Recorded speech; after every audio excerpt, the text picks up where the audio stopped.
में गया था कार्यक्रम करने, मंत्री रह चुके हैं वो, उनके गांव में मैं गया तो उनके गांव में उन्होंने बड़े बड़े विद्यालय बनवाए, डिग्री कॉलेज भी है, इंटर कॉलेज भी है, अस्पताल भी है, तहसील भी है, सब कुछ। तो उनके इंटर कॉलेज में कार्यक्रम हो रहा था। हम लोग दोपहर में भोजन करने जा रहे थे, उनकी बहू उसमें प्रधानाचार्य थी। बहू ने बुलवाया हमको, बाबा बाबा, तो हम लोग गए। तो बहू ने कहा, बाबा ये मास्टर साहब बहुत परेशान रहते हैं, बड़ा दुख है इनके घर में, पैसा तो कमाते हैं लेकिन दुख बहुत है। तो मास्टर साहब अपना दुख बताने लगे, इतने दुख बताए। अब मुझे देर हो रही थी, भोजन का समय था, 2 बज रहा था।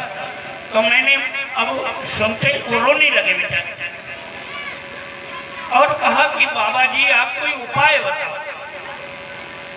तो अब बाबा जी तो चक्कर में फंस गए, क्योंकि जो खुद ही अपने दुख का निवारण न कर सके, उससे कोई अपने दुख के बारे में पूछने लग जाए। हम लोग अभी कल माता जी पूछ रही थी, हमारी पटू क्या कुछ कह रही थी, तो हमने कहा हम लोग कोई जंतर मंतर नहीं जानते माता जी, हम लोग पूजा पाठ कराने वाले लोग। तो हमने केवल इतना उनसे कहा कि देखो, आपको पूरी दुनिया में जो गुरु जो देवता जिम्मेदार लगता हो उसको अपने जीवन की जिम्मेदारी सौंप दो और तुम्हारे जीवन में खुशियां आने लग जाएंगी। अब मैं चला गया क्योंकि देर हो गई। दूसरे दिन वो मास्टर साहब 7 बजे आ गए।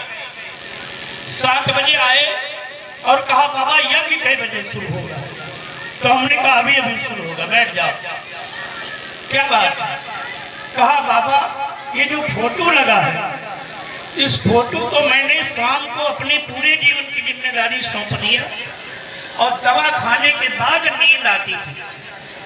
कल शाम को कोई दवा नहीं खानी पड़ी, आराम से सो गए और सवेरे 4 बजे नींद खुली तो लगा कोई बूढ़ा आदमी सामने खड़ा है और उसने जगाया है। और मैं जल्दी नहा धो करके इसलिए आया हूँ कि मैंने इनको अपनी जिम्मेदारी सौंपी है, तो अब चाहता हूँ कि यही मेरे पूरे जीवन के जिम्मेदार हो जाएं। तो इसके लिए क्या करना पड़ेगा? तो मैंने कहा दीक्षा ले लो। तो मास्टर साहब ने कहा ये दीक्षा क्या चीज होती है? हमने कहा इनको गुरु बांधना। तो कहा इसके लिए क्या करना पड़ेगा? आज तक गुरु बनाने के लिए तमाम कपड़ा लत्ता जाने क्या क्या, मैंने 18 साल की उम्र में गुरु किया था, जगजीवन साहब। और लोग कहते हैं ये गुरु कर लिया तो दूसरा कैसे करें? हमारे राम जी के 2 गुरु थे, वशिष्ठ और विश्वामित्र, थे कि नहीं?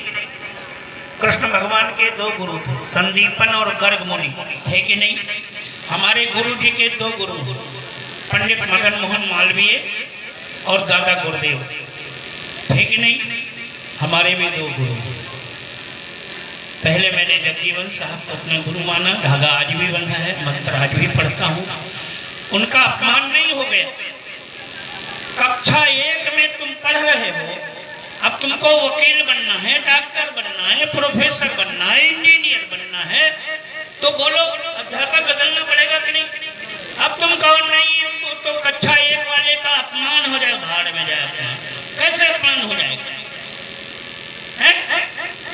उसके ऋण जो कक्षा 1 में जिसने उंगली पकड़ करके लिखाया है, पढ़ाया है, उसके ऋण से पूरी जिंदगी ऋण नहीं हो सकती। उससे बड़ा महान कोई मास्टर तुम्हारे जीवन में नहीं आएगा। कक्षा 1 में जिसने पढ़ाया है, जिंदगी कम पड़ जाएगी उसके ऋण को अदा करने के लिए। लेकिन अब ये नहीं कि उसी को पकड़े बैठे रहें। तो इसलिए 2 गुरु भी किए जा सकते हैं। दत्तात्रेय जी ने 24 गुरु किए थे। और गुरु जब जीवन का खेवनहार हो जाता है, जो बहनें दीक्षा ले रही हैं, पति देवता दीक्षा नहीं ले रहे और आपको उन्होंने आदेश दे दिया है आप दीक्षा ले लो, तो आप गुरु जी को अपने जीवन का खेवनहार मानना। कई